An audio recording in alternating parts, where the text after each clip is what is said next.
స్పృహుడై ఉంటాడో అతనే ఆ ఇష్టదైవంలో ప్రవేశం పొందగలడు. అతను ఉండేది ప్రపంచంలోనే అయినా కూడా ప్రపంచం యొక్క ప్రభావం అతనిపై ఉండదు. ఈ రకంగా ఉండే మహాపురుషుని యొక్క చిత్రణను చూద్దాం.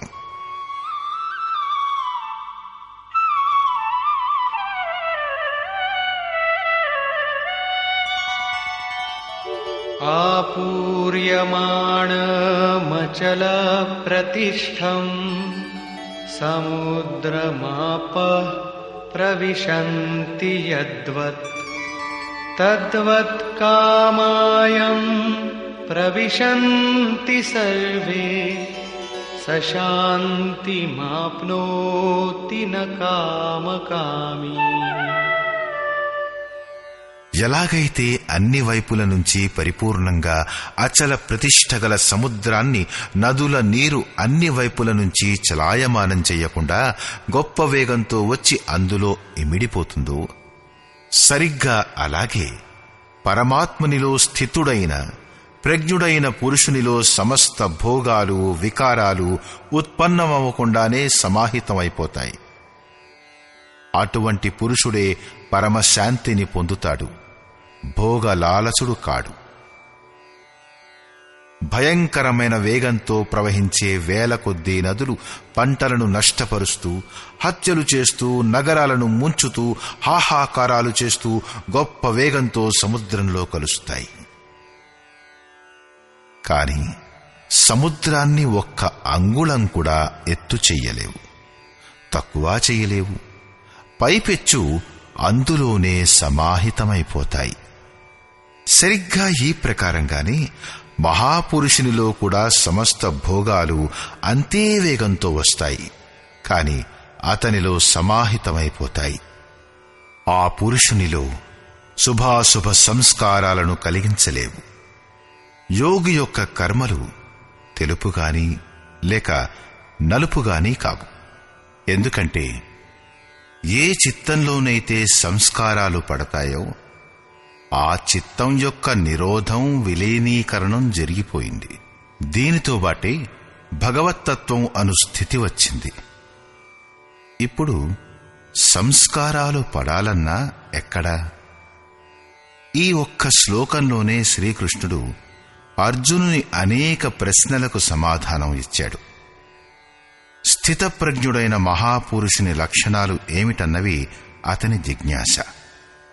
అతను ఎలా మాట్లాడతాడు, ఎలా కూర్చుంటాడు, ఎలా నడుస్తాడు?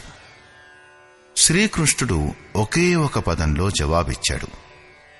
అతను సముద్ర సమానుడు. అతనికి ఇలా కూర్చో లేక ఇలా నడు అని విధి నిషేధాలు ఉండవు. అలాంటి వారు పరమశాంతిని పొందుతారు. ఎందుకంటే వారు సంయమ పురుషులు. భోగలాలసులు శాంతిని పొందలేరు. దీనిని గురించే మళ్లీ ఇలా అన్నాడు.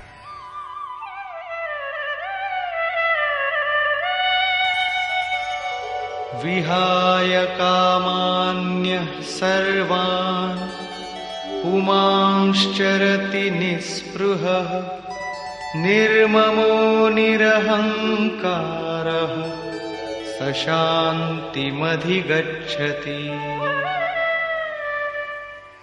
ఏ పురుషుడైతే సమస్త కోరికలను త్యాగం చేసి నిర్మమః నేను మరియు నా అనే భావన, అహంకారం, కోరిక లేనివాడై వ్యవహరిస్తాడో అతను ఆ పరమశాంతిని పొందుతాడు. దీని తర్వాత ఇంకేదీ పొందవలసినది మిగిలి ఉండదు.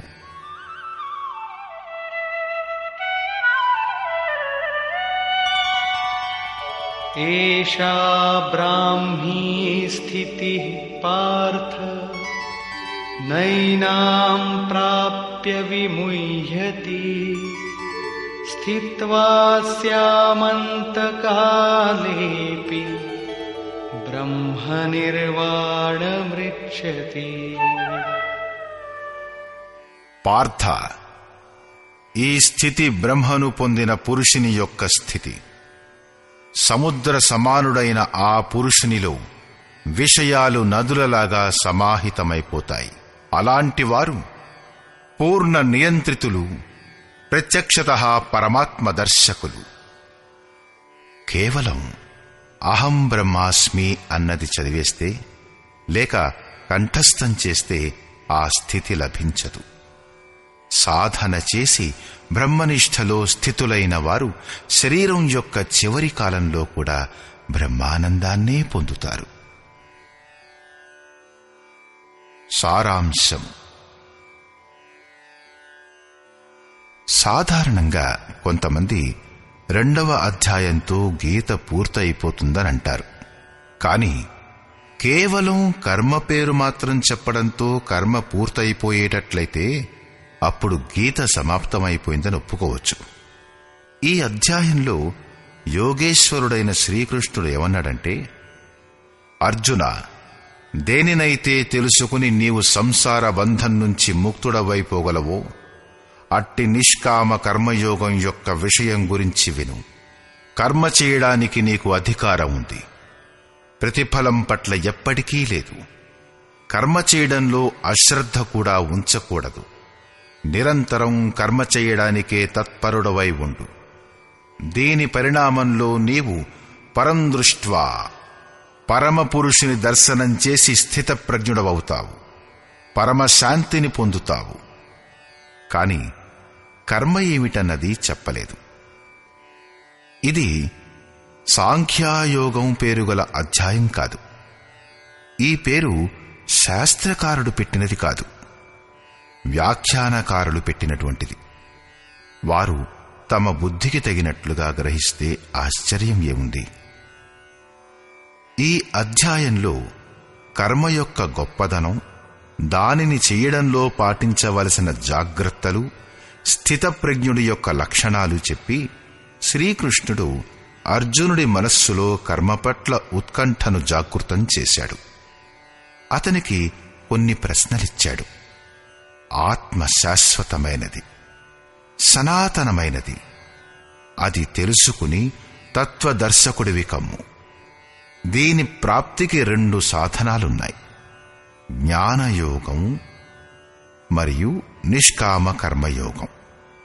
తన శక్తిని తెలుసుకుని లాభనష్టాలను స్వయంగా నిర్ణయించుకుంటూ కర్మలో ప్రవృత్తమవడమే జ్ఞాన మార్గం.